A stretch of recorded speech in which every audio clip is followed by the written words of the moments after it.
Hello, hyperspace. My name is Davontos, and it's time to get hyped! Because this is another hero guide today. We are covering Soldier 76, or Jack Morrison. So, 76 is a very, very powerful hero if you're with your team. I know when you play 76, you're going to want to feel like going solo because he's the only character who can sprint.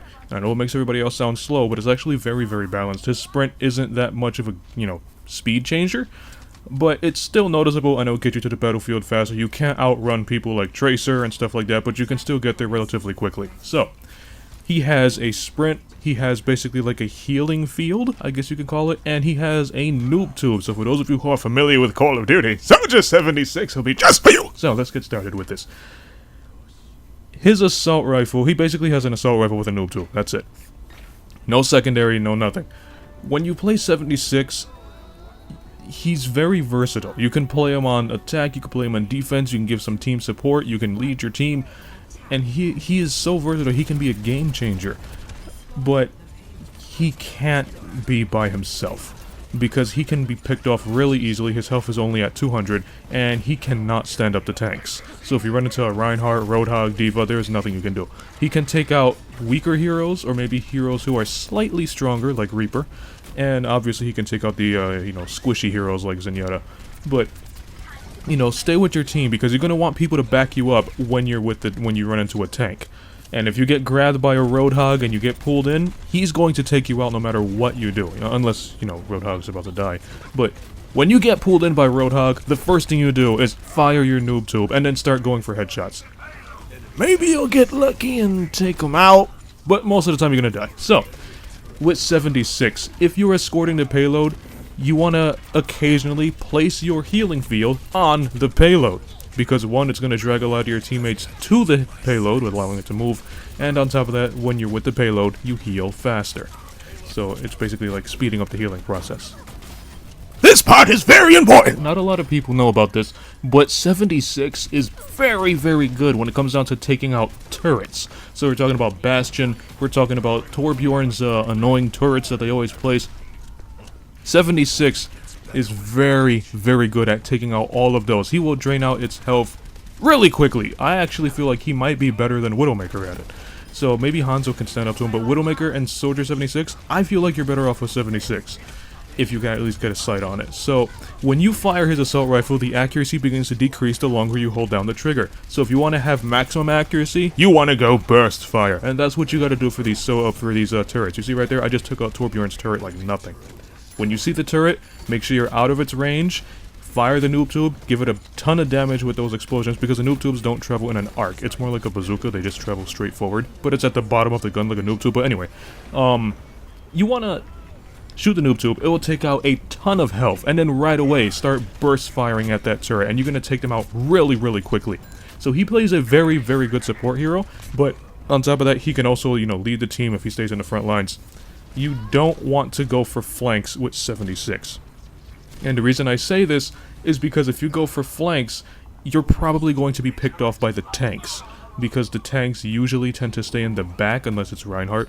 But Reinhardt and D.Va usually stay in the front. But people like Roadhog and stuff, they usually stay in the back and pick off flankers or pick off the weaker heroes. So the last thing you want to do is go for flanks. On some maps, flanking is useful. Like in Hollywood, you can flank off the side of the country area. But in other maps, like this one, I forgot what this map was called. But Route 66, whatever. But in other maps, try to stick with your team. You want to constantly place down your healing field, and you want to support your team as much as possible. Now, Genji, on the other hand, which we'll cover him later, but Genji can actually go by himself. He is a very, very good hero if you go solo.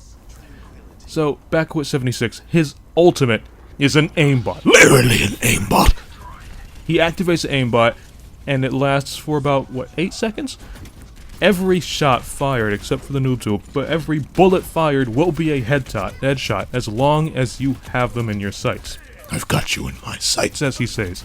So, get them in your sights, every shot will be an aimbot, and of course he still has to reload. His reload animation is sped up during his ultimate, so he becomes a very, very dangerous character if he's in the front lines.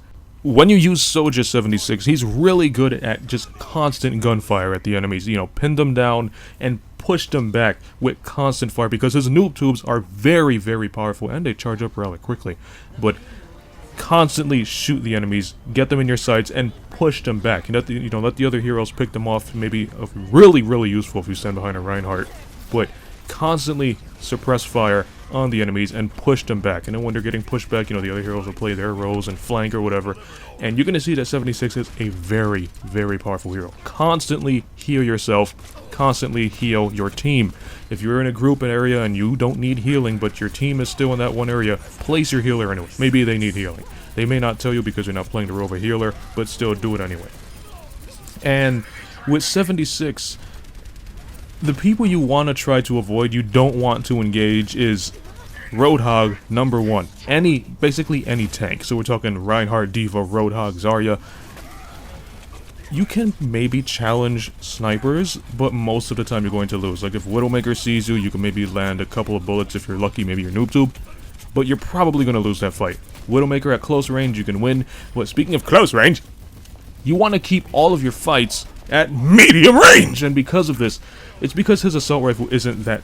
It's very accurate, but it's not long range accurate, and it's not really the best for close range. You want to keep it at medium range. That's where you're most powerful. And on top of that, if you start taking a lot of damage at medium range, you can run into cover and heal yourself up and pop back up. So that's the end of the video here. If you liked it, punch that like button with a mighty force. Let me know if you like Soldier 76 or how you use him, because he is so versatile. This video is just, saying how I use Soldier 76. But you can use him in multiple ways because he is so versatile. So leave a comment in the comment section below and let me know how you use Soldier 76. Maybe you can help out some other people. Maybe I can change my tactics and try out some of your techniques. So, if you liked the video, punch that like button with a mighty force. You can follow me up on Twitter at Davontos, man. And remember, harness the power of positivity and never give up. And as always, I'll see all of you in my next video. Have a nice day.